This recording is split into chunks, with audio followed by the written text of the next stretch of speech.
Hai, Assalamualaikum dan salam sejahtera. Berjumpa lagi di channel Cikgu Suri.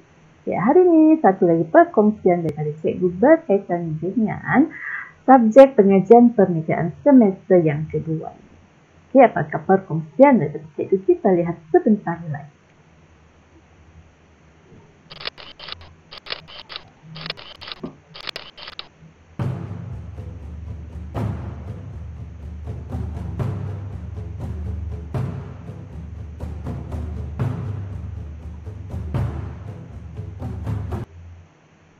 Okey, anak-anak pelajar, untuk perkongsian kali ini, apa yang akan saya kongsikan adalah berkaitan dengan bab yang ketiga, iaitu tajuk komunikasi, di mana saya akan jelaskan ataupun menerangkan tentang anak topik proses komunikasi.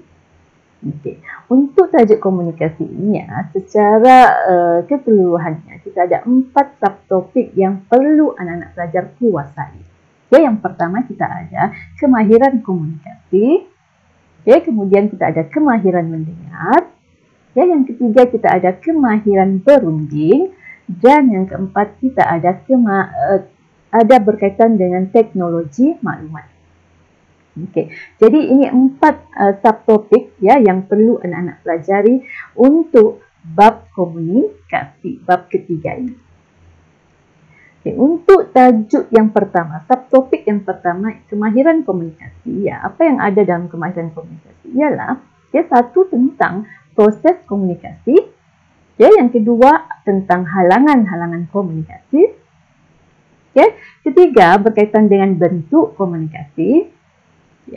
Keempat berkaitan dengan jenis komunikasi. Dan yang terakhir adalah berkaitan dengan media komunikasi.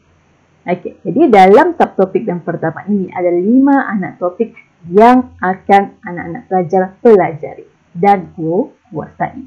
Okey, sebelum kita pergi dengan lebih lanjut, kita lihat dahulu apakah objektif untuk sesi perkongsian pada kali ini. Okey, diharap ya di akhir nanti ya para pelajar dapat menjelaskan apakah yang dimaksudkan dengan kemahiran komunikasi. Dan yang kedua, diharapkan juga para pelajar dapat menerangkan proses yang terlibat dalam komunikasi. Okey, kita lihat yang pertama berkaitan dengan maksud komunikasi. Apa itu kemahiran komunikasi? Okey, kemahiran komunikasi adalah satu proses proses menghantar dan menerima idea ataupun maklumat. Ataupun dengan kata nama lain, proses pertukaran antara individu ataupun kumpulan manusia menggunakan ataupun melalui media tertentu. Jadi dapat kita simpulkan di sini, komunikasi itu adalah proses pertukaran maklumat sama ada individu ataupun sekumpulan manusia menggunakan media-media tertentu. Okey, seterusnya kita lihat apakah proses yang terlibat dalam komunikasi. Dalam komunikasi dia ada beberapa proses lah. Yang pertama dinamakan sebagai penghantar. Kemudian proses yang kedua adalah encode. Proses yang ketiga saluran. Proses keempat decode. Proses kelima adalah penerima. Dan proses yang terakhir adalah maklum balas.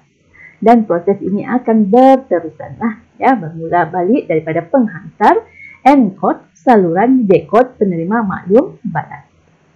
Okey, kita lihat pendetilan. Kita lihat apakah yang dimaksudkan dengan setiap proses yang terlibat ini.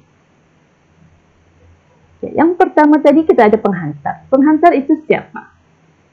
Penghantar adalah sesiapa yang mempunyai idea ataupun maklumat yang ingin dikongsi ataupun disampaikan kepada orang lain, iaitu penerima. Maknanya sesiapa sahaja yang ingin menyampaikan maklumat, menyampaikan info kepada orang lain, itu dinamakan sebagai penghantar. Okay, yang kedua kita ada encode. Encode pula adalah proses menukar mesej kepada simbol ataupun bahasa yang lebih mudah difahami. Seterusnya saluran. Saluran adalah laluan ataupun platform di mana mesej bergerak dari pengirim kepada penerima. Contohnya melalui surat, memo, email, gambar dan lain-lain media lah. Seterusnya dekod. Dekod adalah proses mentafsir dan cuba untuk memahami mesej yang disampaikan supaya boleh digunakan atau diambil tindakan oleh penerima.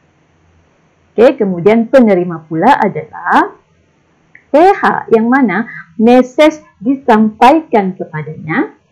Dan yang terakhir maklum balas, yang mana maklum balas ini berlaku apabila si penerima memberi reaksi terhadap mesej yang disampaikan. Jadi ini dia 6 proses yang terlibat dalam proses komunikasi. Jadi anak-anak pelajar, setakat ini sahaja perkongsian daripada cikgu berkaitan dengan proses komunikasi. Cikgu harap video ini bermanfaat kepada anak-anak pelajar dan boleh sharekan video ini kepada rakan-rakan yang lain. Teruslah ke channel cikgu untuk melihat perkongsian-perkongsian lain berkaitan dengan subjek pengajian perniagaan. Jadi sampai di sini sahaja. Sekian dan terima kasih. Jumpa lagi. Bye.